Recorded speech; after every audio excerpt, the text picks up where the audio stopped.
तंबाकू की उत्पत्ति कैसे हुई? एक ऋषि का साधु था राजा। एक ऋषि का साधु राजा था और एक दिन राजा ने अपने साधु ऋषि को आमंत्रित किया अपने घर पर जलपान के लिए।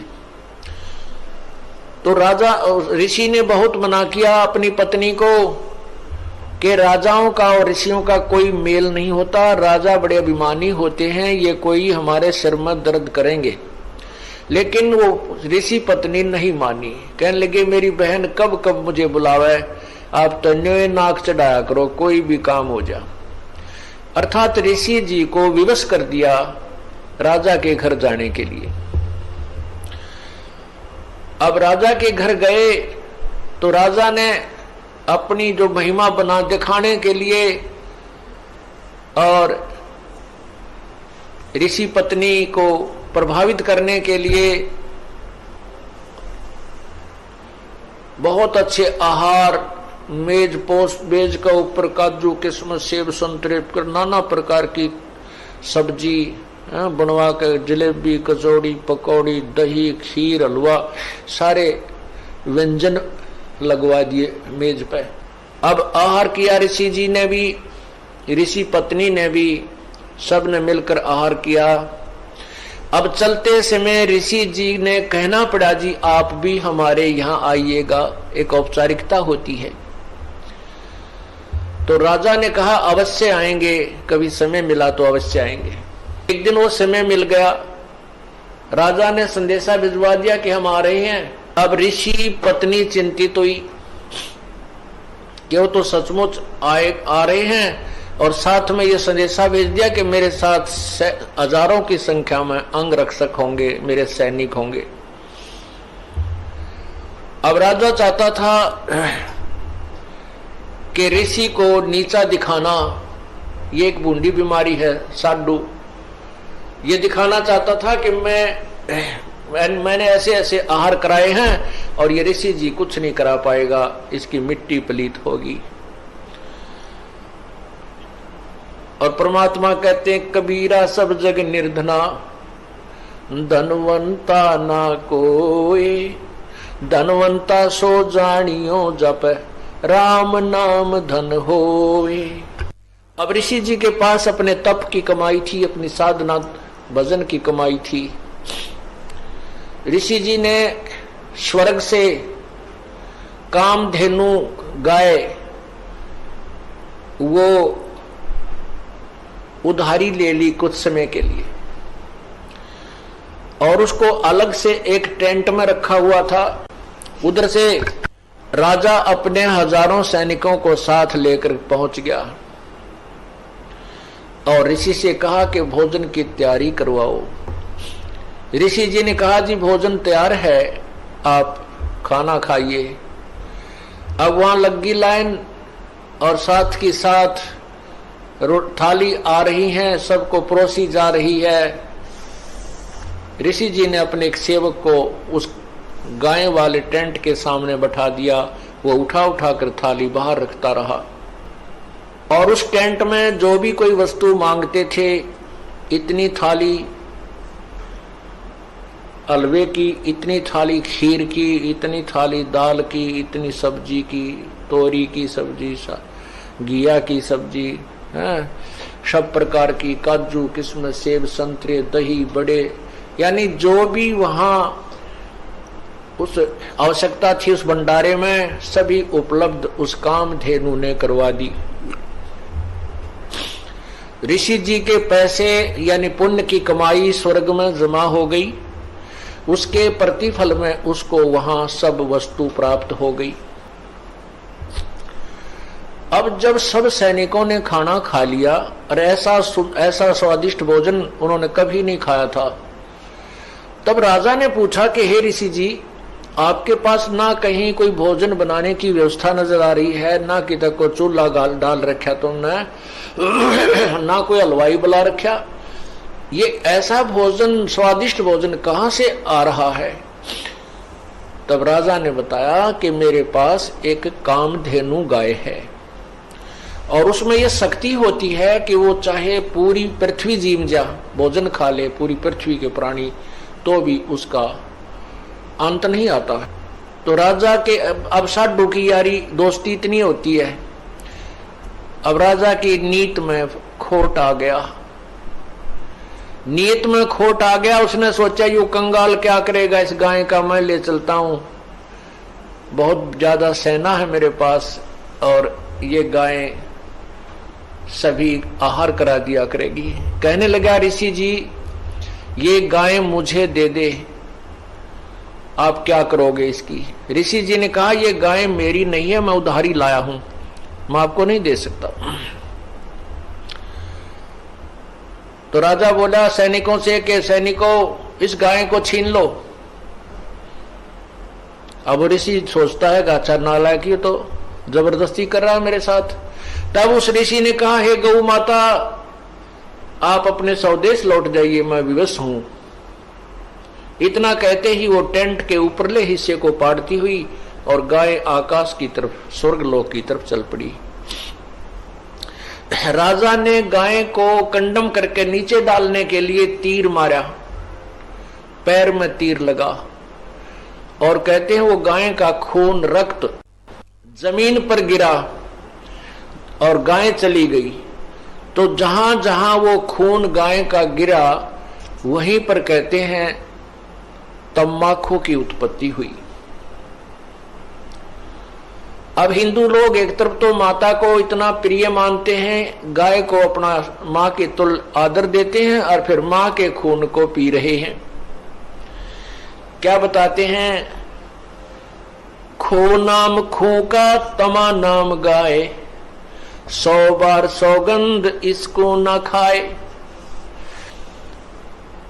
तम्बाकू खून, खू का अर्थ है खून, खून, तमाखू खून, और तमा फारसी का शब्द है, तमा माने गाय होती है। तमाखू यानी गाय का खून। खू नाम खू का तमा नाम गाय, सौगंध 100 बार इसको ना खाए ना पीवे। ये तो ऐसा खतरनाक विष है, इसका सबसे बड़ा पाप बताया हुक्के में, तम्बाकू में। क्या बताते, 100 नारी जारी करे सुरापान 100 बार, एक चलम हुक्का भरे वो डूबे काली दार। ओहो, एक परतरिया के पास गमन करने का कितना पाप बताते हैं। पर द्वारा स्त्री का खोले, 70 जन्म अंधा हो डोले, मदरा पीवे कड़वा पानी, 70 जन्म समान के जानी। और फिर कहते सुरापान मदमासा हारी, गमन करे भोग पर नारी, 70 जन्म कटेंगे शीसम, साक्षी साहेब है जगदीशम। परमात्मा आदरणीय गरीबदास साहेब जी अपने भगवान कबीर साहब को साक्षी रख के कह रहे हैं कि जो विकार तुम कर रहे हो ये कितने भयंकर हैं। क्या बताया है कि मजरा पीवे कड़वा पानी और 70 जन्म कुत्ते के जानी। जो शराब पीते हैं एक बार उसके 70 जन्म कुत्ते के होंगे, कंटिन्यूसली 70 जन्म। ओए होए। और फिर क्या कहते हैं, सुरापान मदमासा हारी। सुरापान कहते हैं शराब पीने वाला, शराब पीता है जो, और मांस आहार करता है।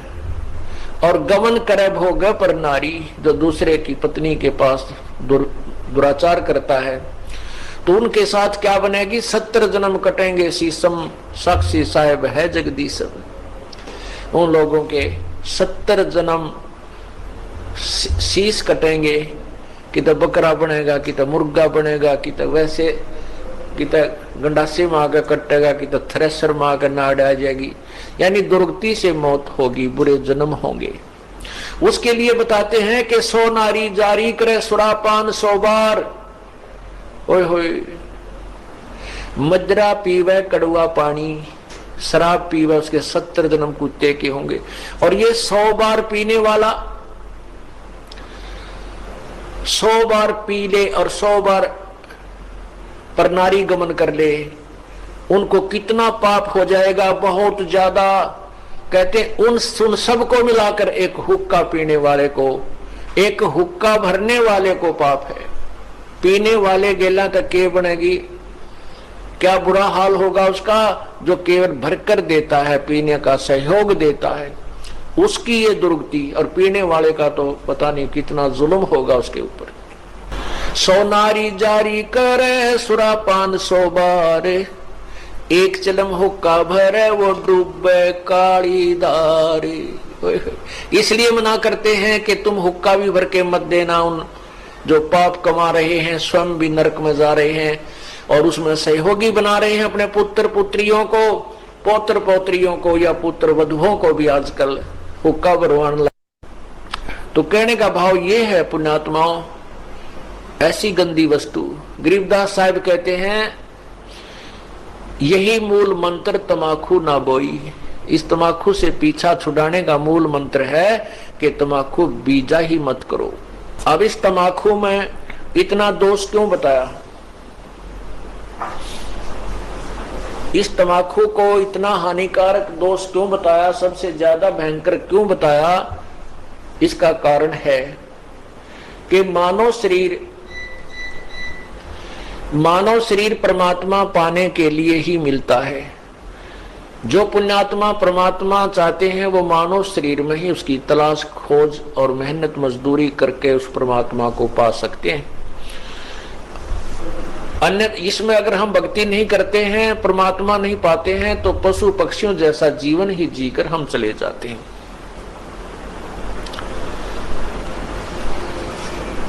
अब ये हमारे शरीर में कमल बने हुए, कमल, इन कमलों में भगवानों का वास है।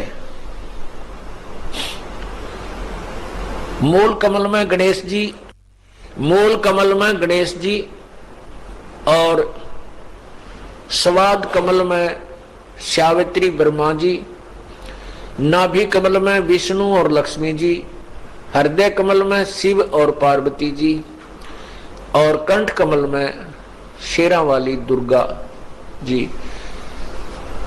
तो ऐसे जब हम ये तमाकू पीते हैं या सूंघते हैं, सूंघना भी पाप है, तो उसकी वासना हमारे शरीर में बने हुए कमलों में जाती है और वहां विराजमान भगवानों के को परेशान करती है, उनको दुख पहुंचाती है, वो बहुत दुखी होते हैं।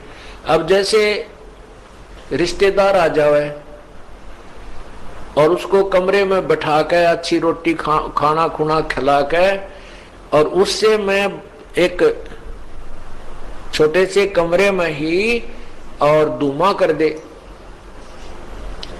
तो क्या कहेगा कि अच्छे नाला का फंसा है, मैं मर गया धुएं में, तो नाराज होकर चला जाएगा, बात बिगड़ेगी। और दूसरा यह है कि जैसे हम तंबाकू का प्रयोग करते हैं, धुआं बाहर छोड़ते हैं, आप देखिएगा हुक्का पीने वाले के हाथ पर भी निशान पड़ जाता है और हुक्के की जो वो पाइप होती है उसको भी दूसरे तीसरे दिन साफ करते थे हमारे, देखे हमने बुजुर्ग, तो उसमें इसी मोटी मोटी पापड़ी सी उतरती थी, इतना मैल जम जाता था, उसमें गज लगा लगा कर उसको साफ करते थे, धोते थे।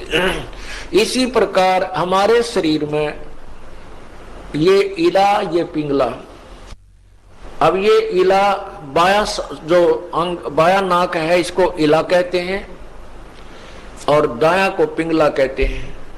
ये इला और पिंगला इन नाकों से संबंधित आगे जाके दो नाड़ियां हैं और इन दोनों के बीच में तीसरी सुषुम्ना नाड़ी है और उस सुषुम्ना को खोल करके ये प्राणी अंदर चलता है,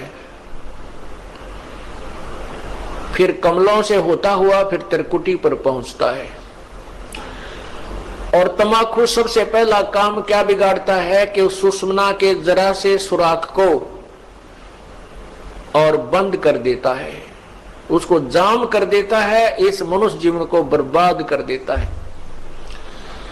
जब ये मनुष्य जीवन के इस अनमोल शरीर को कंडम कर देता है, उस सुराख को ही बंद कर देता है जिससे परमात्मा मिलना है। इसलिए तंबाकू सबसे भयंकर और पापदायक है। अब पुण्यात्माओं, तंबाकू पीने वाले घबराओ नहीं, कहीं ये सोचे हमारा तो बंद हो लिया, हम क्या करेंगे। नहीं, ये श्वास का जो सिमरण हम आपको देते हैं, ये इसी काम का है कि इसको पहले उस स्थान को साफ करता है। श्वास के सिमरण से वो उसको साफ करेगा, उस मैल को कति धो देगा, मांझ देगा और उसमें प्रवेश करने योग्य वो स्थान बना देगा। वो तीसरा जिसको कहते हैं ना, तीसरी नाड़ी, वो साफ कर देगा।